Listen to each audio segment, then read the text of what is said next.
Hey, what's up guys, aarava here, and welcome back to another episode of my F1 22 My Team Career Mode. This is episode number 98 today for the Canadian Grand Prix in Season 6. If you guys did miss the previous episode at the Singapore GP, then be sure to go check that one out before you see this one, because that was a drama-packed Grand Prix and a half. It had everything. Title rivals colliding and making contact. As we're now getting into the real business end of this season, it is very much crunch time, and it feels like the gloves are a little bit off now in terms of the championship fight. But that race, it had even more in that somehow, as we had ourselves going from last place all the way back up to first place, and then hit with devastation, a puncher, a bit of karma, as maybe Fernando Alonso would have said in the cockpit. And with all four of us at the top of the championship facing difficulties in that race, the real winner in that was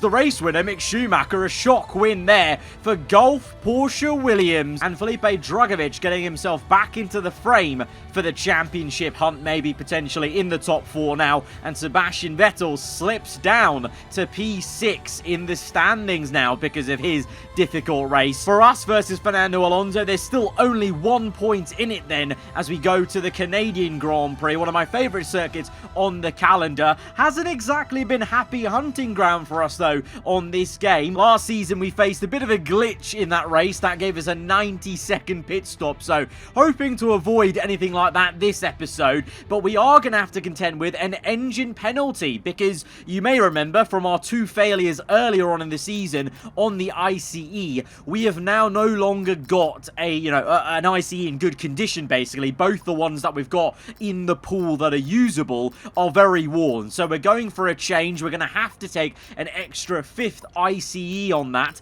The rest of the parts though are looking pretty okay. I think we should have enough components for the rest of the season. We've got, I think, what is it, 5 rounds to go in this season, so I think we should be good on that. We're going to change the gearbox, but we've already used the current one 5 races, so we're not going to get a penalty for that. So just simply 1 penalty for the ICE change, and that's going to mean, unlike in Spa, it will be worth for us to qualify all the way through into Q3, because we could still start within the top 10 depending on how everyone else goes and if they have penalties themselves. A little bit overcast coming into this race weekend. There was some forecast for potentially some rain here on the Saturday, and to be honest, looking at the skies, that may be very possible by the end of today. So let's see how this Saturday goes. The race though should be dry, but that's going to make things quite challenging, because of course all of us will want to set the car up for a dry race, and so maybe won't have the downforce to cope so well in the wet. So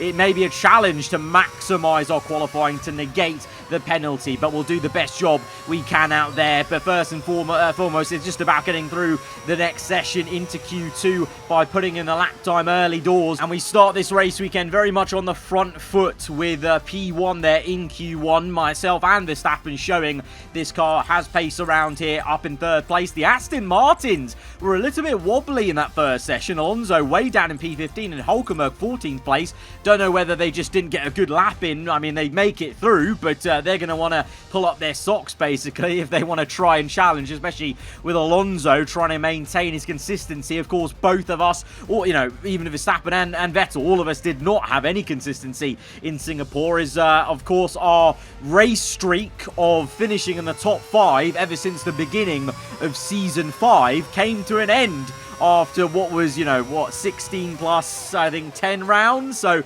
after 26 races, our top 5 streak ended in this career mode since the beginning of season 5, of finishing in the top 5. But let's try and bounce back in style here and try and get back up into the top 5 and aim for the skies and aim for P1 here on Saturday and P1 in the race. But at the moment, that is going to plan actually, because Q2, it's pretty simple for us. We're able to bang in 1 lap and get it done. This time though, Verstappen is in 2nd place, but a lot closer, so the track is gripping up and the drivers around us are speeding up. Alonso does pull up his socks and make it through into the top 10 shootout, but Hulkenberg does not. Schumacher, last race's race winner on a high from Singapore, gets through as the sole Williams as well. Both aarava Archer racing cars through, although Drugovich can count himself lucky. It's so tight there at the bottom of that top 10. It could have easily been science. There's only a couple of hundredths separate those drivers. Both Repsol Haas cars find a bit of a return to form around Montreal as they're both in, and then just the lone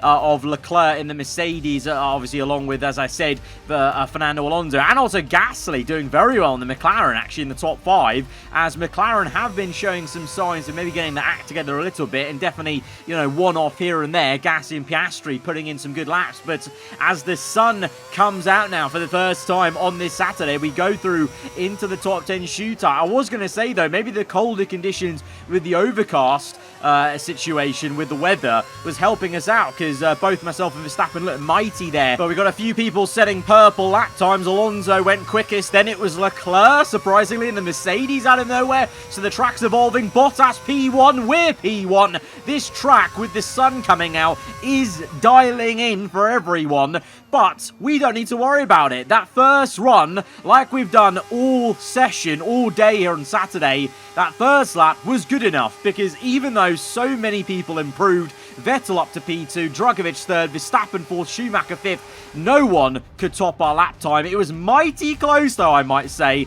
0.05 of a second to Sebastian Vettel. So that's like one corner a little bit quicker, and Vettel could have snatched pole from us, but he hasn't, and we are on pole position for the Canadian Grand Prix on the Saturday. Of course, we've got the penalty, so actually Vettel will be lining up in P1, and it will actually end up being a front row lockout for Aarava Archer Racing. Verstappen as close as he can be to the front row in 3rd place, then elevated. Schumacher P5. Alonso will be, well, relieved, I guess, from our penalty, because he's in P6 then, with the Williams in between himself and the rest of his title rivals, but we're going to be behind him now with that penalty. So we've got some work to do, but the speed is there, the confidence is there. All weekend I felt like, you know what, we've got no problems. I feel confident in the pace of this car around this circuit, so I think, you know, we got to aim to recover and get back to P1 in the race, and nothing more than that. So let's go to the grid then and see how it goes.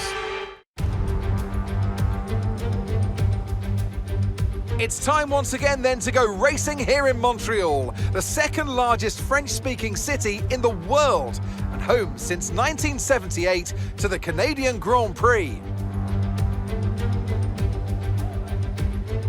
We'll be seeing top speeds of around 210 miles per hour here at the Circuit Gilles Villeneuve, with around 2/3 of the lap taken at full throttle.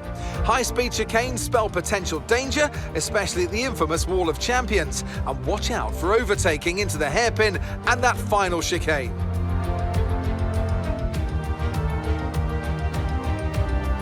Off the back of a fantastic qualifying session, it's time to see how our starting grid looks like for today's race. Sebastian Vettel will start on pole, a fantastic qualifying from the multiple world champion. And Felipe Drugovich completes the front row. Moving on to the rest of the grid, we have Verstappen, Fernando Alonso, the owner driver. They'll be starting further back after an earlier grid penalty. And Schwartzman, Bottas, Leclerc, Gasly and Carlos Sainz, Magnussen, Norris, George Russell and Oscar Piastri, Mick Schumacher, Hülkenberg, Alex Albon and Esteban Ocon, Tsunoda, Liam Lawson, Perez and Daniel Ricciardo fills the last spot on the grid. Which of these talented drivers will come out on top today? Natalie Pinkham joins me once again in the commentary box. It's fantastic to have you with us today. I'm curious though, how do you think the drivers stop those pre-race nerves from becoming overwhelming when you're lining up on the grid? Well, I imagine they'll be starting to feel the adrenaline as they anticipate the rundown into turn 1, a bit like preparing to go into battle. The unknown situation will bring nerves, but that's a good thing. It'll keep them focused on the moment and on their surroundings as we build towards the start of the Grand Prix.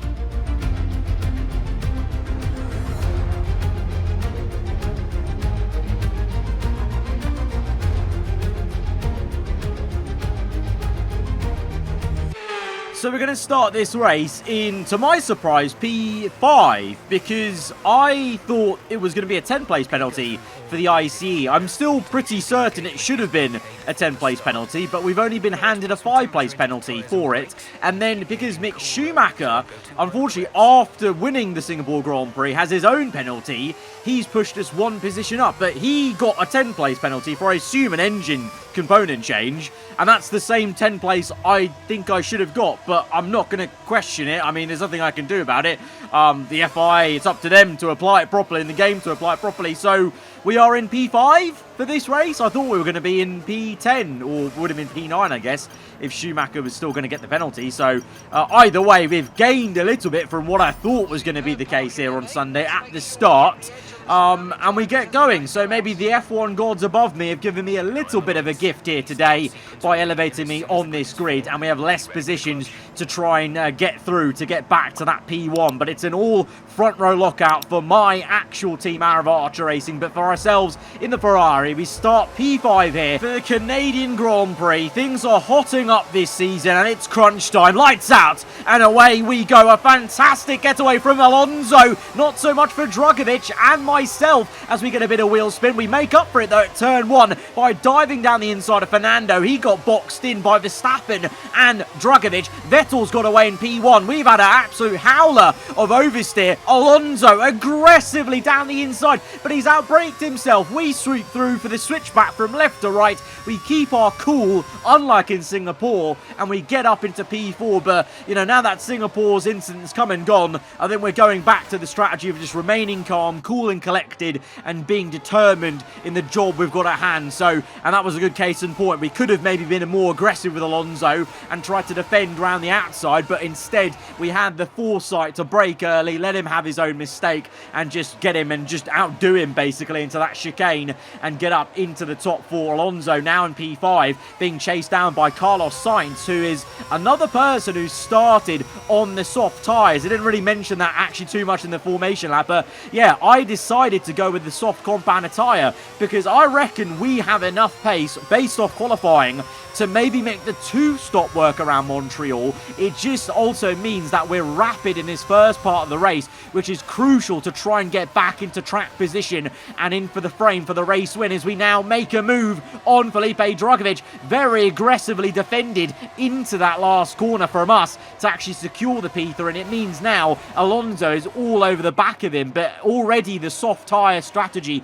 is working for us. We're up into P3 now on lap 3, and to be fair, it's also a good example from Sainz. That's working well for him because he went from P11 to what is now P6 in this race. As now Oscar Piastri is out though of this Grand Prix, and that's going to put a pause on my charge and Sainz's charge through these medium tyre runners, because now we've got a virtual safety guard deployed as we go on to lap 4. And it's because of this incident, Piastri just kind of misjudging a little bit the concertina effect into the hairpin with the Aston Martin, and he takes himself out the Grand Prix. A bit of a blockage on the entry to the hairpin, so that's why the virtual safety guard was called out. And now as it's ending on lap 4 on the back straight, we're going to try and close up the delta time as much as we can, and we've actually nailed that. I don't usually actually get virtual safety cars quite right. I usually lose time to AI, but we've nailed that and maybe even gained a little bit on Verstappen whilst keeping in the confines of the ruling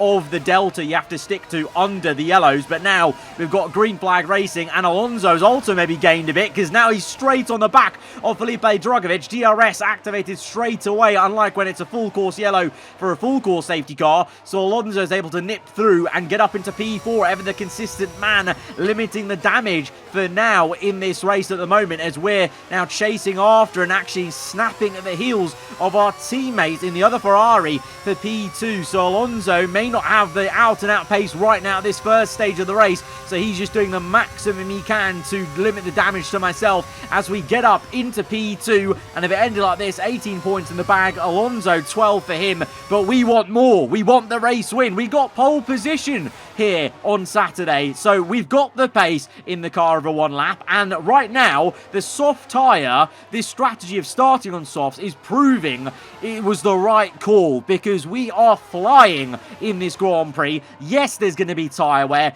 Yes, at the moment the plan is for a 2-stop, so we're going to have to outdrive our whole pit stop today. But as we close up to Sebastian Vettel, it's looking likely in terms of the pace we've got on these softs, or at the same time we could do what others have done done around Montreal before. Remember, we've seen AI do a soft to hard tyre strategy and just get that track advantage on the softs and then just try and defend on the hard tyres for longer on that stint. So we well could do that. Let's decide afterwards, though, once we've made this overtake actually stick, because it's one thing to say we'll overtake P1, but we know how tough of a customer Sebastian Vettel can be. I mean, it's always been very respectful racing between myself and Vettel in this entire career mode series, but he's also been very harsh on the defense and overtaking moves. And when he's in this kind of position, when he's leading the race, we've seen how dominant he can be. He's going to give us a good old squeeze. We have to let off throttle as we don't have the room to make it work initially, but we're going to keep to the left-hand side and still be on the inside for turn 1. Turns to the outside for turn 2, but Vettel's got the better traction. We use a bit of battery in the exit, though, to get round the outside, but ultimately Vettel holds a really good defensive line, brakes as late as possible, unlike Alonso, doesn't get it crossed up, and he's held us up so much, in fact, that Verstappen now is all over the back of this as well. And on the exit, this right-hander, big snap of oversteer, rear end steps out, and now all of a sudden Verstappen is coming back at us, and he's not doing us any favours as he dives down the inside, cuts the curb. We take avoiding action, but the damage is done. Vettel's broken DRS now, 1.5 the gap is, and that's all from Vettel's very stern defence, backing us up into Verstappen, maybe knowing that Verstappen will go for it and won't really care about the bigger picture in terms of my championship fight. Of course, Verstappen himself will want to try and get the maximum to get himself back into the championship fight, so of course he went for it as soon as he saw my oversteer mistake. So we're back down to P2 after initially trying to jockey for P1, and it takes us till lap 9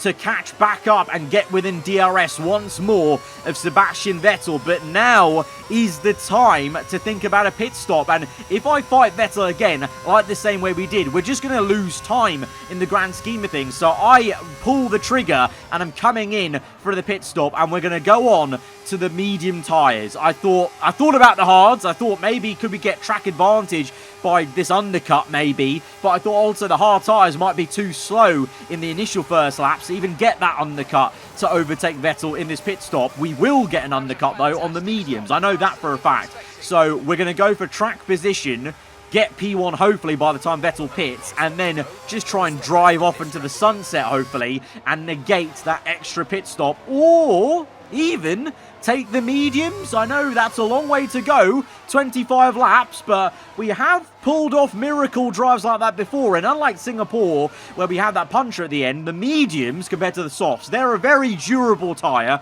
and around Canada especially, this track is known for very low degs, so I don't think it's going to be much of an issue. And at the moment we are very much using the performance of the mediums, fresh mediums, to good use as we bridge the gap to this little pack tail-ended by Hulkenberg, make easy work of the Aston Martin on the inside. We've set a purple whilst we've closed that gap, and now catching up to the likes of George Russell, Lando Norris in the Audi up ahead, and still these guys continue on for another lap onto lap 15 on their mediums. So we already know the mediums could go about 15 laps. What's another 10 added on to that maybe on this set? And also on lower fuel technically compared to these guys who started on a full tank on the mediums, as we make easy work of Russell. Such is the pace difference of fresh mediums to their worn ones round the outside. But Tsunoda's out.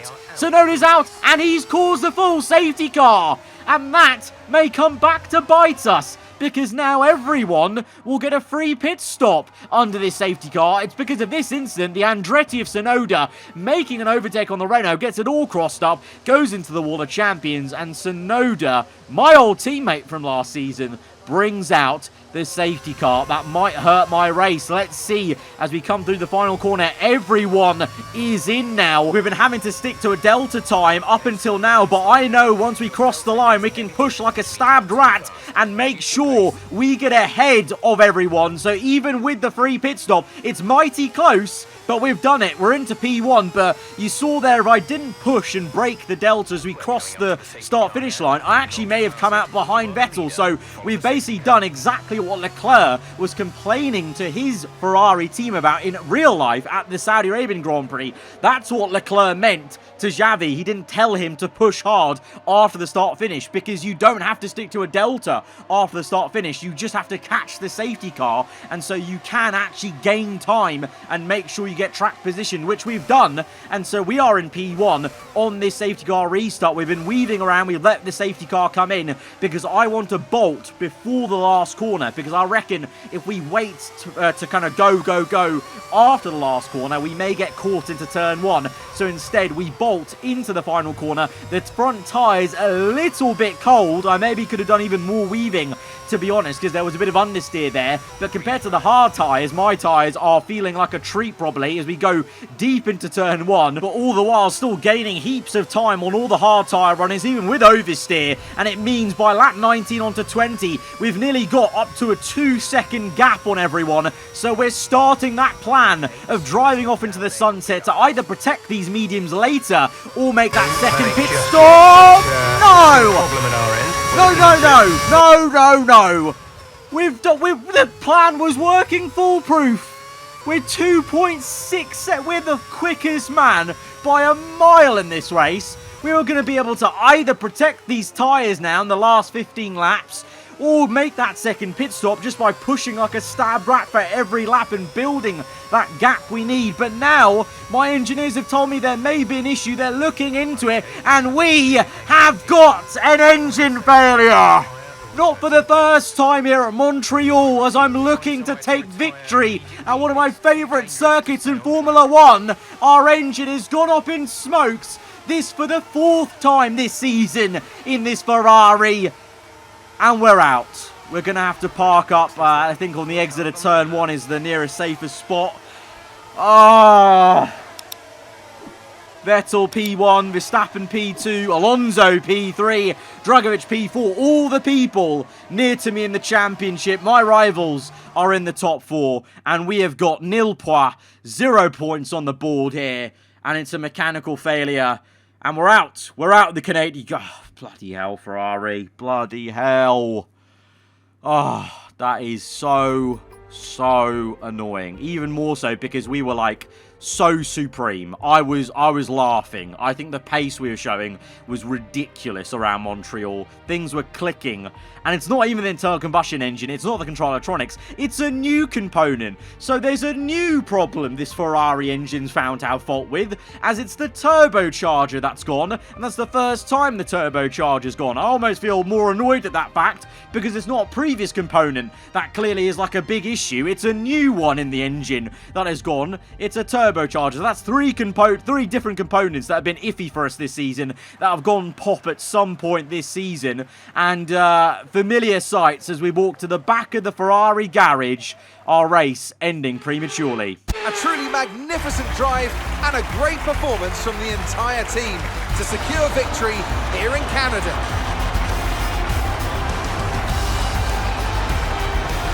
So Natalie, what do you think helped them deliver this result? I think a large part of the result comes down to temperament. They were able to keep their head when everyone around them was losing theirs, and that has allowed them to get the best out of the car, to maximise the strategy and stay out of trouble.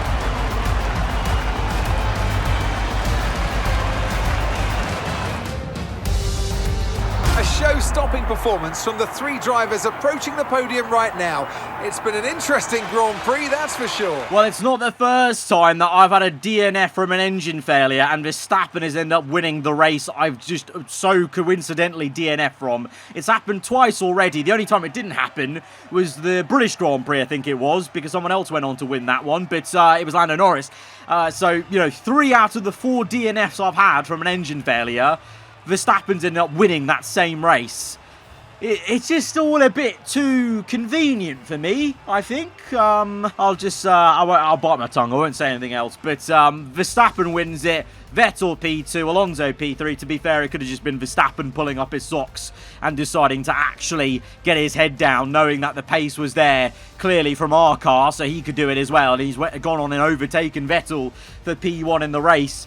And, well, as I said, all 4 of our rivals there, Verstappen, Vettel, Alonso, Drugovich, gain points on us. And so all of a sudden, Alonso opens up a 13-point gap to Verstappen, who's now 2nd place in the championship, 1 point ahead of me in 3rd. Drugovich and Vettel still a bit a ways, but Vettel jumping back up into the top 5 and bridging the gap a little bit to all of us. But it's once again Fernando Alonso pulling out a bit of a comfortable lead to make himself a little bit, better favour for the rest of the season. And with only 4 rounds to go, there's not a lot left in it, so it's time to worry a little bit. And with 13 points to bridge, and with Fernando Alonso most of the time being ever consistent this season, we need to get our head down and hope we don't have an issue next race and we can respond straight away. In the Constructors, we're still good though, 22 points ahead, so at least on that side of things,